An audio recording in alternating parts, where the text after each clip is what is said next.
विधिमंडळाच्या हिवाळी अधिवेशनातही नोटाबंदीच्या विषयावर विधानसभेत चर्चेचा फड रंगला। माजी मुख्यमंत्री पृथ्वीराज चव्हाण यांनी चर्चेला सुरुवात करताच मोदी सरकारच्या निर्णयाची जोरदार चिरफाड केली। निर्णयाचा उद्देश जरी चांगला असला तरी नोटाबंदीच्या फतव्यानंतर आंतरराष्ट्रीय स्तरावरील माध्यमांनी या निर्णयाची निंदा केली असा आरोप पृथ्वीराज चव्हाण यांनी केला।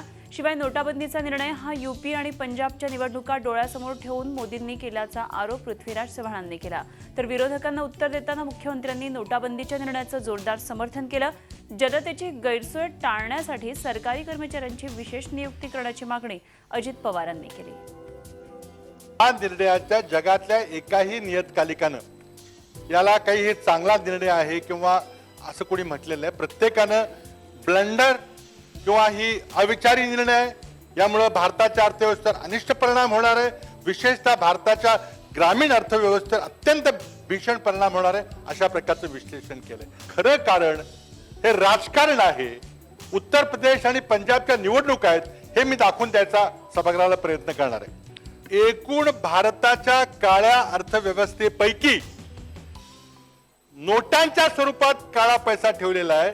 याच्या इन्कम टॅक्सच्या अहवालाप्रमाणे 6% प्रमाण आहे। आता ही 6% प्रमाणाची माहिती जर चुकीची अध्यक्ष महोदय, माझी तर मुख्यमंत्री महोदय तुम्हाला विनंती आहे, आपल्या इथे जेवढ्या जिल्हा मध्यवर्ती सहकारी बँका आहेत तुमच्यातला चांगल्यातला चांगला सरकारमधला स्टाफ, सहकारातला किंवा फायनान्स मधला किंवा आणखीन कुठला तुम्हाला बाजूला काढायचा तो काढा आणि तो प्रत्येक बँकेमध्ये एक एक माणूस बसवा किंवा त्याच्यात काही गैरव्यवहार होतात काय काय काय एखाद्या बँकेच्या 250 शाखा आहेत, एकाच्या बँकेच्या 200 शाखा आहेत, अशा काहीतरी 3-3.5 हजार शाखा आपल्या राज्यामध्ये असतील। 3-3.5 हजार लोक बाजूला काढणं मुख्यमंत्री महोदय सरकारला काही अशक्य नाही आणि त्याच्यामुळं हे जर लोक बाजूला काढली आणि तुम्हाला त्या बँकेबद्दल काही शंका कुशंका असेल तर तसंही करा, पण तिथं व्यवहार मात्र त्या ठिकाणी चालू केला गेला पाहिजे। नोटाबंदीच्या मुद्द्यावरून काँग्रेस आमदार नारायण राणे यांनी विधान परिषदेत सरकारवर जोरदार हल्लाबोल केला। स्वतःचेच कष्टाचे पैसे बँकेतून काढण्याकरता सामान्यांना लांबलचक रांगांमध्ये उभं राहावं लागतं। यामध्ये आतापर्यंत 80हून जास्त निरापराधांचा मृत्यू झाल्याच्या गंभीर बाबीकडे राणेंनी यावेळी लक्ष वेधलं। ग्रामीण भागातल्या अर्ध्या जनतेचं नोटबंदीमुळे अतोनात हाल होत असल्याचा आरोपही त्यांनी केला। नोटाबंदी काय केलं म्हणून विरोधाला विरोध नाही हो। 86% आणि दुसऱ्या व्यवहारात नोटा नाही आल्या दादा, म्हणून आमची अडचण आहे। त्या व्यवहारात आता तुम्ही महिन्यात 2 महिन्यात आणू शकता का? आज आम्हाला रिझर्व्ह बँकेच्या गव्हर्नरने सांगितल्याप्रमाणे 7 महिने लागतील।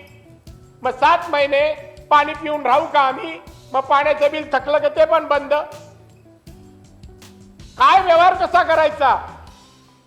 आज अनेक उद्योजक अडचणीत आहेत। काय म्हणतात? 600 कामगार आहे, पैसे काढायला गेला 2.5 लाख मिळतात। 600 कामगारांची 1.25 कोटी होतात, पगार कसा द्यायचा? सरकारी कर्मचाऱ्यांचा तोच प्रश्न। अहो व्यवहारात चलनामध्ये जो व्यवहार आहे भारतीय चलनाचा तोच थांबला, याला जबाबदार कोण?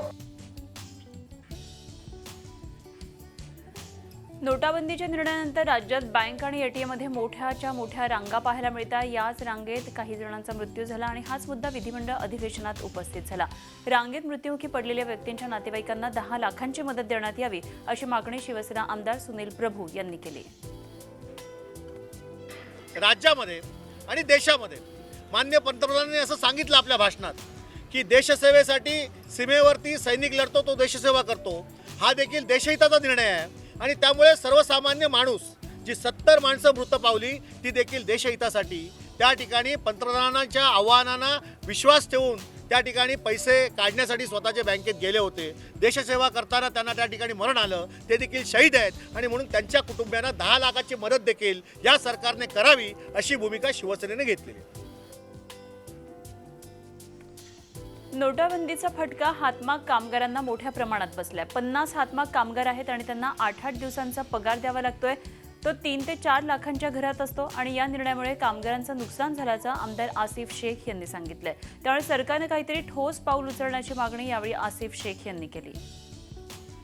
मालेगांव जो पावर लूम सिटी है वहाँ पर हमारा जो पगार होता है वो 8 दिन के अंदर पगार होता है, फ्राइडे टू फ्राइडे होता है और जो आरबीआई ने जो गाइडलाइन दी है कि एक अकाउंट में सिर्फ 24,000 रुपये निकलेगा, तो इस कारण से जो पावर लूम का जो मालक होता है उसको जो कामगारों को, मजदूर वर्ग को जो पगार वाटप करना रहता है वो 2 लाख 2.5 लाख देना पड़ता है, और इस कारण से उसको पैसा नहीं मिल रहा है, तो कामगारों को नहीं दे पा रहा है, लेबरों को नहीं दे पा रहा है। तो यही कारण से हमारे अपने वहाँ बेरोजगारी बढ़ रही है। पालघर जिल्ह्यामधल्या जव्हार इथं नोटा बदलण्यासाठी रांगेत उभ्या राहिलेल्या तरुणाचा रुग्णालयामध्ये मृत्यू झालाय। काल जव्हारमधल्या बँक ऑफ महाराष्ट्राच्या रांगेत पैसे काढण्यासाठी उभ्या असलेल्या दिनेश जाधव या 37 वर्षाच्या युवकाला हृदयविकाराचा झटका आला आणि त्यानंतर सदर व्यक्तीला पुढच्या उपचारासाठी नाशिक इथं दाखल करण्यात आलं, मात्र उपचारांदरम्यान त्याचा मृत्यू झाला। दिनेश जाधव हा आदिवासी विकास विभागामार्फत प्रकल्प कार्यालयानं स्वेटर खरेदीकरता जमा करण्यात आलेली रक्कम काढण्याकरता बँकेमध्ये आला होता। राज्यात तब्बल 1 कोटीपेक्षा जास्त रेशन कार्ड बोगस असल्याची कबुली खुद्द मुख्यमंत्र्यांनी देवेंद्र फडणवीस यांनी विधानसभेत दिलेली आहे। आधार कार्ड सोबत रेशन कार्ड जोडल्यामुळे बोगस कार्डाबाबतची माहिती समोर आल्याचं त्यांनी सांगितलं। बोगस कार्डचा आकडा हा 1.5 कोटींपर्यंत जाण्याची शक्यता मुख्यमंत्र्यांनी वर्तवली आहे। बोगस कार्डमुळे मोठ्या प्रमाणात धान्य काळ्या बाजारात जातं आणि त्यामुळे पुढच्या 3 महिन्यात सर्व रेशनिंग दुकानांवर पॉस मशीन बसवण्यात येईल, तसंच बायोमेट्रिक पद्धतीनं धान्य वितरित केलं जाणार असल्याची घोषणा मुख्यमंत्र्यांनी विधानसभेत केली। आतापर्यंतच्या आधार सेडिंग मध्ये लक्षात आलेलं आहे 1 कोटी रेशन कार्ड अस्तित्वात नाही आहेत। 1 करोड, आणि हे 1 कोटीच्या वर जातील, 1.5 कोटीपर्यंत जातील। याचा अर्थ काय आहे की आपण ते धान्य देतो, ते एक तर काळ्या बाजारात चाललाय किंवा कुठेतरी वेगळीकडे चाललाय। म्हणून आपण जे सांगितलं त्याप्रमाणे टेक्नॉलॉजीचा उपयोग करत एकीकडे आपण आधार सीडिंग त्याचं केलं, प्रत्येक दुकानाला पॉस मशीन आपण देतोय, त्याची ऑर्डर प्लेस झालेली आहे, त्याचं टेंडर झालं, त्याची ऑर्डर प्लेस झालेली आहे। पुढच्या 3 महिन्यामध्ये जवळजवळ मॅक्सिमम दुकानांमध्ये, थोडं मागे पुढे होईल, पॉस मशीन जाईल। ती पॉस मशीन गेल्यानंतर पूर्णपणे ज्याला आपण बायोमेट्रिक म्हणतो या पद्धतीनंच आपल्याला त्या ठिकाणी रेशनचं धान्य देता येईल। कोल्हापूरला मुंबई उच्च न्यायालयाचं खंडपीठ व्हावं यासाठी सर्वपक्षीय आमदारांचं विधान भवनाच्या पायऱ्यांवर आंदोलन झालं।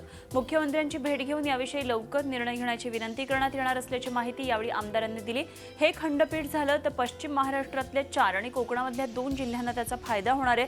दरम्यान सर्किट खंडपीठाचा निर्णय झालाय, पण त्याची अंमलबजावणी सुरू झालेली नाहीये आणि त्यामुळे फिर्यादी आणि सरकार दोघांचेही मोठ्या प्रमाणात हाल होतात। त्यामुळे कोल्हापूरमध्ये पूर्ण खंडपीठ व्हावं अशी आमदारांची मागणी आहे। राज्यातल्या मंत्र्यांचं आरोग्य व्यवस्थित राहावं तसंच वजन नियंत्रणामध्ये ठेवण्यासाठी नागपूरच्या हिवाळी अधिवेशनादरम्यान तपासणी आणि मार्गदर्शन शिबिराचं आयोजन करण्यात आलं होतं। राज्यातल्या हेवीवेट मंत्र्यांचं वजन कमी करण्याचा चंग राज्याचे वैद्यकीय शिक्षण मंत्री गिरीश महाजन यांनी बांधलाय। नुकत्याच झालेल्या नगरपालिका निवडणुकीमध्ये मिळालेल्या यशानंतर मुख्यमंत्र्यांचं राजकीय वजन जरी वाढलं असलं तरी त्यांचं शारीरिक वजन मात्र कमालीचं घटलंय आणि त्यामुळे 28 किलो वजन कमी करणारे मुख्यमंत्री देवेंद्र फडणवीस हे या अभियानाचे खरे ब्रँड अँबॅसेडर असल्याचं यावेळी महाजन यांनी सांगितलं। अभियानातनं एक महत्त्वाचं उद्दिष्ट आम्ही गाठू इच्छितो की हे सगळे लीडर्स हे आयकॉनिक असतात, म्हणजे यांनी एखादी गोष्ट फॉलो केली तर ते आमचे अँबॅसेडर बनतील या अभियानाचे, आणि जेणेकरून लोकांना कळेल की स्वतःच्या प्रकृतीची काळजी घेणं हे पहिलं आपलं स्वतःसाठी काम असतं आणि त्याच्यामधनं आपण अनेक पद्धतीच्या आजारांना थांबवू शकतो। फाईट ओबेसिटीचे ब्रँड अँबॅसेडर मुख्यमंत्री महोदय या ठिकाणी आहेत असं म्हणायला हरकत नाही, कारण त्यांनी जवळपास आता 28 किलो वजन या 4 महिन्यामध्ये 5 महिन्यामध्ये या ठिकाणी कमी केलेलं आहे। जयश्री तोडकर मॅडमच त्यांच्या गाईड्सच्या ठिकाणी आहेत, त्यांची ट्रीटमेंट ते करतायत, त्यांच्या मार्गदर्शनाखाली ते सर्व व्यायाम, सर्व आहार या सर्व गोष्टी त्या ठिकाणी करतायत। आणि मला वाटतं 28 किलो वजन आणि ते एवढ्या दगदगीने मुख्यमंत्र्यासारख्या एवढ्या मोठ्या पदावर असताना त्यांनी कमी करावं, खरं म्हणजे हे खूप अशक्य गोष्ट आहे, परंतु तरी सुद्धा त्यांनी आपल्या स्वतःला या सर्व गोष्टीमध्ये बांधून घेतलेलं आहे। मराठा आरक्षणावरची आजची सुनावणी पुढे ढकलण्यात आली आणि आता पुढच्या वर्षी सुनावणी होणार आहे। फेब्रुवारी 2017 या प्रकरणी आता सुनावणी होईल. मराठा आरक्षण मुद्द्यावर एक पाऊल पुढे टाकत राज्य सरकारनं मराठा आरक्षण देणं हे गरजेचं असून तसा सर्वोच्च न्यायालयाचा निकाल असल्याचं 2500 पानांचं प्रतिज्ञापत्र मुंबई उच्च न्यायालयामध्ये सादर केलं. मात्र प्रतिज्ञापत्र सादर करायला 20 महिन्यांचा कालावधी का लागला? आता पुढे राज्य सरकारला किती वेळ पाहिजे असा खोचक प्रश्न करत मुंबई उच्च न्यायालयानं राज्य सरकारला फटकारलं. यावेळी प्रतिज्ञापत्राची प्रत ही सर्व वादी आणि प्रतिवादींना द्यावी असे आदेश मुंबई उच्च न्यायालयानं राज्य सरकारला दिलेत. तसंच या याचिकेशी संबंधित सर्वांना या प्रतिज्ञापत्राची प्रत मिळाल्यानंतर सर्वांनी आपलं म्हणणं हे 30 जानेवारीपर्यंत न्यायालयामध्ये सादर करावे असे आदेशही कोर्टानं दिलेत. मराठा आरक्षणासंदर्भात राज्य सरकार चालढकलपणा करत असल्याच्या घोषणा देत अज्ञातांनी जालन्यामधल्या तीर्थपुरी इथे अंबड आगाराची बस फोडली. आक्रमक अज्ञातांनी प्रवाशांना खाली उतरवून बसच्या काचा फोडल्या आणि या तोडफोडीमुळे तीर्थपुरीमध्ये काही काळासाठी तणावपूर्ण वातावरण झालं. दरम्यान या दगडफेकीमध्ये बसचं मोठ्या प्रमाणात नुकसान झालं. त्यामुळे बस चालकानं पोलीस ठाण्यामध्ये ही बस लावत अज्ञातांविरोधात तक्रार नोंदवली. या प्रकरणी पोलिसांनी 8 जणांना ताब्यात घेतले आणि पुढचा तपास सुरू झालाय. औरंगाबादच्या महसूल आयुक्तालयाचं विभाजन करून आता नवीन आयुक्तालय लातूर आणि नांदेडला होणार आहे. तसा निर्णय राज्यातल्या भाजप शिवसेना सरकारनं घेतला असून त्याचा निर्णय लवकरच जाहीर होणार असल्याची महत्त्वपूर्ण माहिती राज्याचे कामगार कल्याण मंत्री संभाजी पाटील निलंगेकर यांनी दिलेली आहे. झी24 तासशी ते बोलत होते. महसूल आयुक्तालयावरून लातूर विरुद्ध नांदेड असा संघर्ष काही वर्षांपूर्वी निर्माण झाला होता आणि त्यावर तोडगा म्हणून 2 नवीन जिल्ह्यांची निर्मिती सरकार करणार आहे.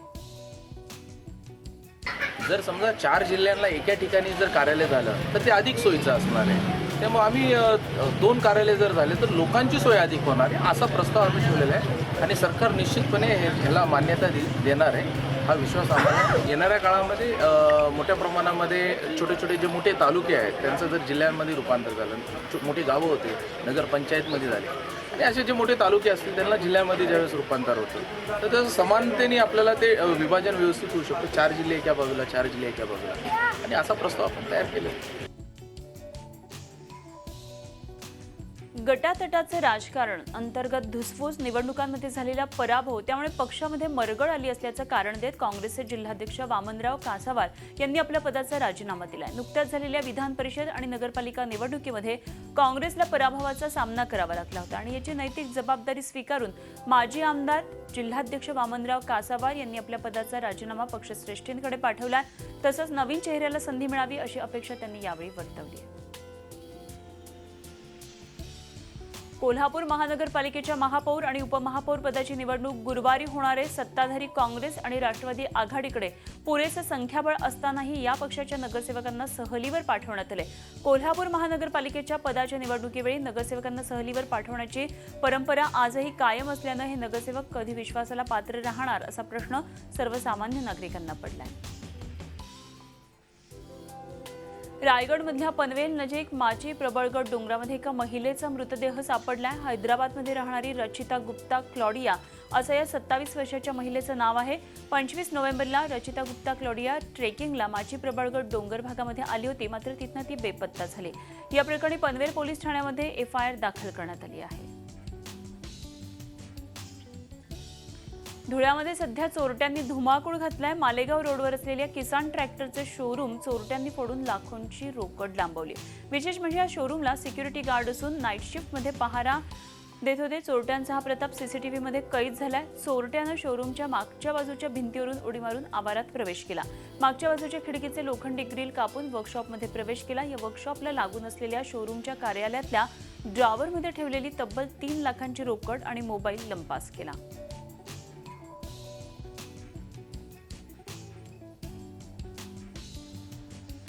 इंदापूरमध्ये 32,15,000 रुपयांची रोख रक्कम जप्त करण्यात आली आहे. इंदापूर शहरातल्या अकलूज नाक्यावर निवडणूक अधिकाऱ्यांच्या भरारी पथकानं ही कारवाई केली आहे. 2 गाड्यांमध्ये ही रोकड ठेवण्यात आली होती. अधिक तपासणीसाठी दोन्ही गाड्या इंदापूर पोलीस स्टेशनमध्ये नेण्यात आलेल्या आहेत. अलिबाग तालुक्यातल्या थळ समुद्रकिनारी सरकारी जागेवर केलेल्या अतिक्रमणावर कारवाई सुरू झाली आहे. 14 पैकी 3 जणांनी या ठिकाणी CRZ कायद्याचं उल्लंघन केलंय आणि त्या संदर्भात यापूर्वीच गुन्हा दाखल करण्यात आलेला आहे. अलिबागचे तहसीलदार प्रकाश संकपाळ यांच्या नेतृत्वाखाली एकूण 14 अतिक्रमणांवर ही कारवाई करण्यात येणार आहे आणि यामध्ये मेसर्स देजाऊ फार्म्स लिमिटेडतर्फे संचालक मोरेश्वर आजगावकर यांच्या मालमत्तेचा समावेश असून ही मालमत्ता सिने अभिनेता शाहरुख खान यांची असल्याचं सांगितलं जात आहे. या अतिक्रमणासंदर्भात लोकायुक्तांकडे तक्रार करण्यात आलेली होती. लोकायुक्तांनी दिलेल्या आदेशानंतर ही कारवाई करण्यात आली. शहरामध्ये मुलींच्या जन्माचं प्रमाण वाढावं यासाठी पिंपरी चिंचवड महानगरपालिकेने एक ऐतिहासिक निर्णय घेतलाय. दाम्पत्यानं एका मुलीनंतर शस्त्रक्रिया केली तर महापालिकेकडून दाम्पत्याला 25,000 रुपये दिले जाणार आहेत. दाम्पत्यानं दुसऱ्या मुलीनंतर शस्त्रक्रिया केली तर महापालिका 10,000 रुपये देणार आहे आणि असा निर्णय घेणारी पिंपरी चिंचवड महानगरपालिका एकमेव असल्याचा दावा महापालिकेकडून करण्यात आला. या निर्णयावर आज झालेल्या स्थायी समितीच्या बैठकीत शिक्कामोर्तब करण्यात आलंय. पिंपरी चिंचवड महानगरपालिकेने केलेला हा निर्णय स्वागतार्ह आहे. पहिली मुलगी असेल तर 25,000 आणि त्याच कुटुंबात जर दुसरी मुलगी जन्माला आली तर 10,000. रक्कम इथे महत्त्वाची नसून कुठेतरी मुलींचं घटतं प्रमाण जे आहे ते वाढवण्याचा हा कल आहे. नेहमीच मुलींना दुय्यम स्थान दिलं जातं. अजूनही आपली ती समाजाची मानसिकता बदलली नाही, पण या निर्णयामुळे कुठेतरी समाजाची मानसिकता बदलण्याचा हा एक छोटासा प्रयत्न आहे असं मला वाटतं. पिंपरी चिंचवडमधल्या नामांकित DY पाटील विद्यापीठासमोर काँग्रेसचे कार्यकर्ते उपोषणाला बसले. DY पाटील संस्थेनं आणि महापालिका अधिकाऱ्यांना संगनमत करून नियमबाह्य पद्धतीनं डॉ. DY Patil research centre and medical college या संस्थेला नोंदणीपत्र दिल्याचा आरोप NSUIनं केलेला आहे. संस्थेच्या कर थकबाकी संदर्भात कायदेशीर लढाई सुरू असताना केवळ 500 रुपयांच्या स्टॅम्प पेपरवर हमीपत्र घेऊन महापालिकेनं संस्थेला नोंदणी प्रमाणपत्र दिलंय असा आरोप करण्यात आलाय.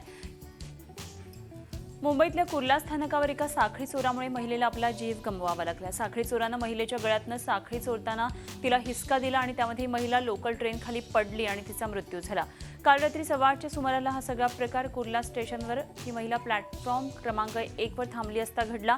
ही मृत महिला कल्याणच्या दिशेने जाणाऱ्या लोकल ट्रेनची वाट पाहत होती आणि त्यावेळी रफी बैरागी चरण नावाचा साखळी चोर अचानक या महिलेजवळ आला आणि तिच्या गळ्यातलं मंगळसूत्र हिसकावून घेतलं. यामध्ये या महिलेचा तोल केला आणि ती रुळावर पडली. त्याचवेळी अचानक CST कडून कल्याणला जाणारी लोकल प्लॅटफॉर्मवर आली. ही लोकल खाली ही महिला आली आणि RPF पोलीस आणि प्रवाशांनी या महिलेला ताबडतोब सायन रुग्णालयामध्ये उपचारासाठी नेलं, पण तिचा मृत्यू झाला होता. तर साखळी चोर हा पळून जात असताना प्रवाशांनी पकडून पोलिसांच्या ताब्यात दिला. हा सर्व प्रकार इथं असलेल्या CCTV मध्ये कैद झाला. आरोपीवर गुन्हा नोंदवण्यात आला आहे.